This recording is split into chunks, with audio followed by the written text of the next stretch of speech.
Alright, hello every pony and welcome to another fantastic fanfiction reading.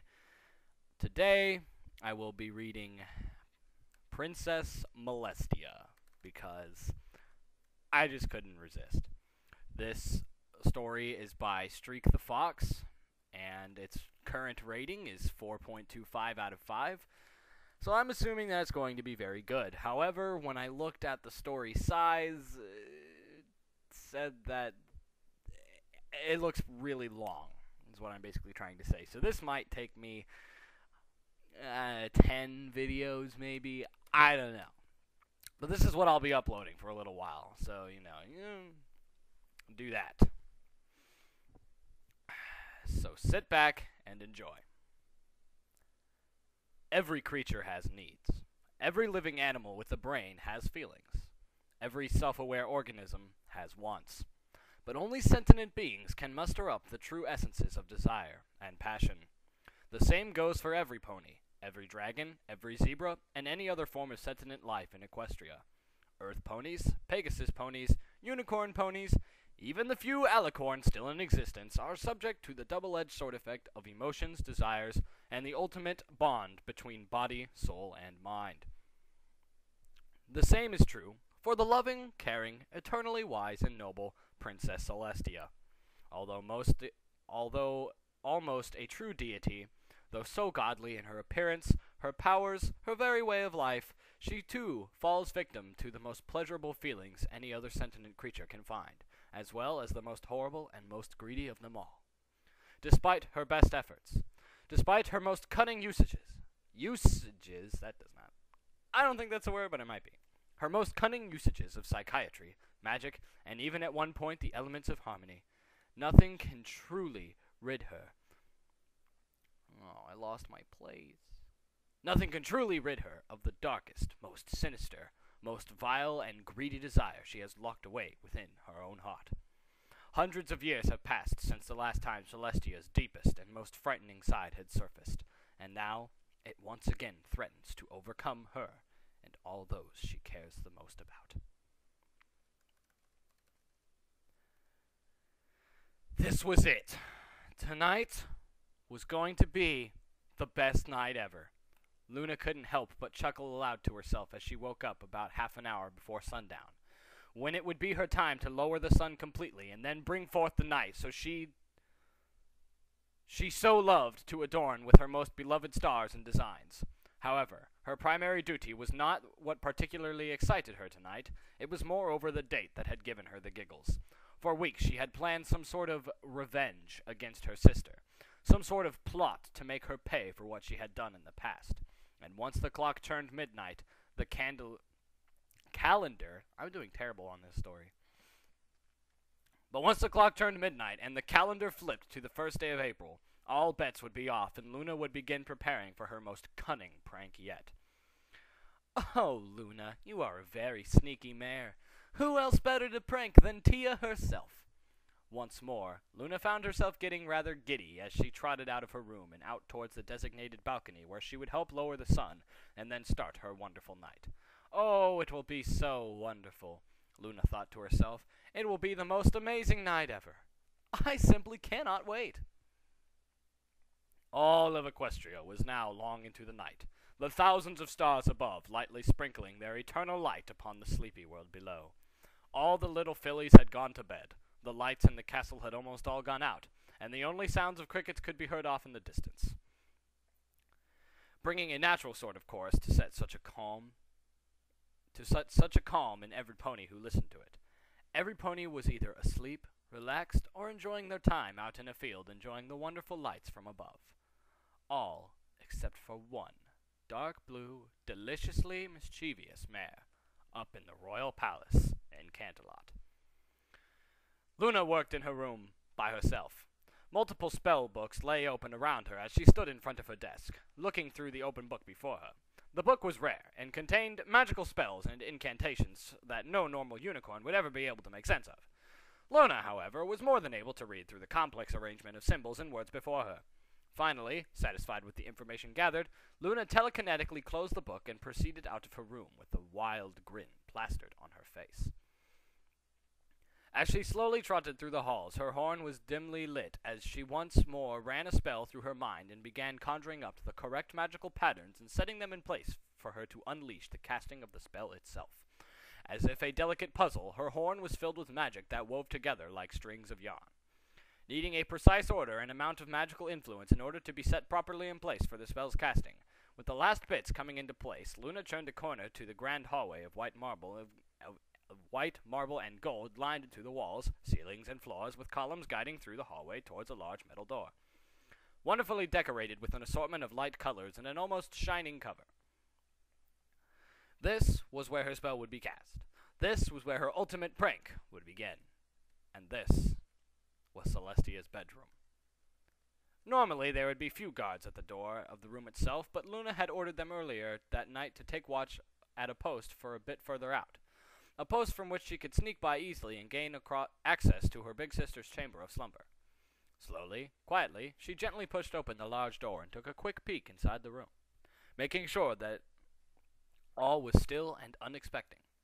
Gradually, she began to slip inside, first her right foreleg, then her left, using her wings to keep the door slightly opened, next her back legs, and finally her tail. After which she slowly closed the door behind her, making the door shut without even the slightest peep. Everything was going according to plan. Luna approached Celestia's bed from the side, a large lump under a pink comforter with Celestia's cutie mark embedded into the center. The bed itself was extraordinarily large, a real eyesight for those not used to the furniture of true royalty. This did not even register in Luna's mind as she approached the bedside, now able to hear the light snores coming from under the covers. Her horn was still dimly covered by the soft glow of the magic she had conjured and set in place, ready to be unleashed at any moment. Luna looked around one last time, inspecting her surroundings to make sure she had not forgotten anything essential to her plans. Lastly, she closed her eyes and thought deeply, imaging her bedroom very clearly in her mind, hopefully enough to be able to teleport out of the room quickly once the spell was cast. It was all ready now. It was time to pull the ultimate, and probably the most embarrassing, prank that Equestria had ever seen. This spell has been one heck of a pain to finally get ready, Luna thought to herself as she looked over her sleeping sister. But now it is time for the greatest night ever. Tia, my loving sister, I always wondered what sort of embarrassing secrets you may be keeping secret in there, but it would be so selfish if I were the only one to find out about it. No. I think that this psychocerealiac spell shall let everyone who gazes upon you to know all the things you keep tucked away. Perhaps a childish desire, a little stuffed pony you cuddle with every night. Maybe you have a craving for a rather ghastly food, or even, Luna gasped to herself quietly. The sudden realization hit her. Or even a crush. Oh, yes, big sister. Tonight will be a night to remember. The spell Luna had been researching for hours and piercing together in her horn was no normal spell. It was a highly advanced, incredibly difficult spell that, if cast improperly, may result in side effects such as temporary memory loss, sporadic changes in mood, derp syndrome, or even mental breakdowns. The spell was very similar to the truth-telling spell, but instead of forcing the one the spell is cast on to only tell the truth, it forcibly brings out the hidden feelings of the pony the spell is cast on, and makes them practically broadcast them out to the world around them. Though the effect would only last a few hours, Luna was sure she would cherish every moment of Celestia's mindless babbling and spilling all of the beans she had stored inside of her. Luna was completely ready to see her best prank ever come to life. But as her horn flared and the beam of light shot towards Celestia, the next few seconds would vastly change her opinions on her recent actions. The spell struck perfectly, and the mind-altering magic quickly began to seep through Celestia's coat and skin, traveling deep into her body and her mind in order to see what it would unravel. All Luna had to do was channel the spell for a few short seconds it took to complete, and then teleport out before Celestia realized what happened. However, only a second into the spell, the magic hit something inside Celestia that Luna didn't expect. It was a barrier of some sort, a seal within her own mind, something that was artificially holding back something else inside of her older sister. Whether Luna wanted to find out what it was or not, the spell moved too quickly for her to make any changes to it. The powerful effect of the spell almost instantly broke through the hidden seal inside Celestia's mind, unleashing whatever was secluded inside it. But at that moment, the magic was holding the seal in place suddenly expelled itself from her mind violently, pushing out Luna's own spell as Celestia herself was hit with an inward jolt up and down her spine, immediately waking her up with a heavy, dry gasp.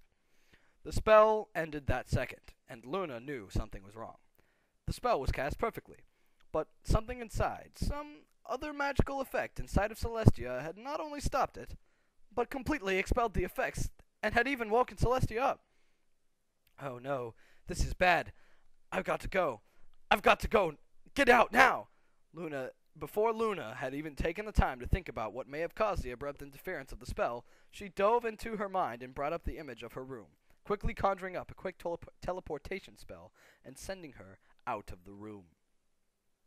Celestia, hearing the light ping that is the sound of a teleportation spell, thrusted her upper body upward and looked around the room hastily. Nothing was there. The room stood dark and still, and only the sound of the wind blowing against the drapes of the windows was able to be heard. Celestia sighed deeply, closing her eyes for a minute to think about what may have just happened. Was she dreaming? Did she perhaps have a nightmare and her horn was on the fritz again? She couldn't tell. But in moments the door to her bedroom opened up as two guard ponies stepped in, looking to be as if in rush. "Princess Celestia!" the guard on the right announced. "We saw a bright flash coming from the window of your room. Is everything all right?" "Well, of course. Everything's just—" A sudden jolt seemed to impact Celestia as her eyes suddenly widened, her pupils dilated harshly, and her teeth began to jitter. She looked down at first, her mind scrambled and her regular thought process interrupted by the strange sensation she was feeling.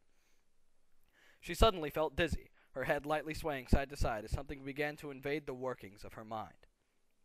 The guards, seeing the apparent disarray of the princess, rushed up against the foot of the bed, seeing if the princess was injured or perhaps giving off some sort of magical backlash, as would be the effect of the most offensive spells. Yet the princess's swaying quickly stopped, and she then looked up towards the guards, meeting each of them eye to eye. Both guards took a step back. This wasn't the regular gaze of Princess Celestia. Her eyes were open wide and her pupils were now resembling tiny black dots. Little streams of blood seeped to the whites of her eyes, making them seem bloodshot. Her face had a horribly creepy grin on it, and her teeth continued to jitter and shake, as if she was freezing cold. Celestia's eyes shot to each of the guards quickly, going back and forth to meet with both of their eyes. Before another word was spoke from the guards, Celestia's horn lit up, and the door behind them shut with a loud thud. The lock on the door shined magically as it slit into place, sealing out any pony outside and trapping any others inside with what now lurked in Celestia's bed. The two guards looked back at the closed door, then to each other, both with obvious strikes of fear in each other's faces. They didn't even begin to remotely understand what had happened to Celestia, what had happened in the room before they came in, but she wasn't her now. She was something else. The look on her face sent shivers through their bodies, and as her eyes seemed to pierce like the tip of a spear into each of their souls. Oh, how daunting. Neither guard could move as Celestia gazed at each of them, her grin widening while the sheets of her head began to slide down by her own magic. While the sheets on her bed began to slide down by her own magic. "My loyal, most trustworthy gods," Celestia finally spoke, her voice piercing through the silence of the room. "Would you care to join me tonight in a most wonderful slumber?" The two guards once again exchanged glances, and then returned their focus to Celestia just in time to see her horn once again light up, and take hold of the armor that bound them. Almost effortlessly, the gold plating slipped off their bodies, fully revealing the white coats of their bodies while the armor was flung to the side of the room. "Princess, are you all right? You seem rather shaken." "Oh, I was feeling very lonely earlier, but now that you are both here, I now have something to keep me occupied." A magical force on the rumps of both guards pushed them towards the bed a little. We really should, get back to standing guard, ma'am." "Oh, I think you've done a fine job tonight. But now it's time for another duty of yours. The magical force tugged their bodies closer to the bed, having the distance from where they started. But Princess, what other duty is there for us? Your Majesty. Only the most important, most taxing, and most pleasurable duty of all.